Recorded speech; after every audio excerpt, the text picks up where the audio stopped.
High, তো চলো বুনুর জন্মদিনে কি কি মেনু ছিল সেটাই তোমাদের সাথে শেয়ার করা যাক। তো প্রথমে দিল প্লেট, জলের গ্লাস, আর দিল একটা টিস্যু পেপার আর সাথে একটা ক্যান্ডি। তো প্রথমে তো এখানে ক্যান্ডিটা আজকে দিয়ে দিয়েছে, আমি প্রথম দেখলাম কোনো অনুষ্ঠান বাড়িতে। তারপর দিল গরম গরম সাদা ভাত, মুড়ি ঘন্ট, ডাল আর চিপস, আর এটা খেতে তো জাস্ট আমার দারুণ লাগে। তারপরে চলে এলো পটল চিংড়ি, আর চিংড়ির সাইজগুলো দেখছো এখানে কত বড় বড়। তো পটল চিংড়ি দিয়ে আমি খাওয়া শেষ করতেই পারলাম না, তার মধ্যে চলে এলো বড় সাইজের একটা কাতলা মাছ।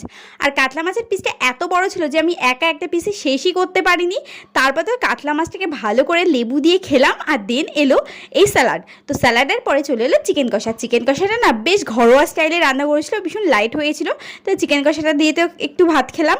তারপর এলো এদিকে আমের চাটনি। আমের চাটনিটা কিন্তু দারুণ হয়েছিল, একটু টকটক হয়েছিল। তারপর এলো পাঁপড়, আর তার সাথে দিল একটা সন্দেশ। আর ছিল জন্মদিনের মেয়ের আকর্ষণ এই পায়েস।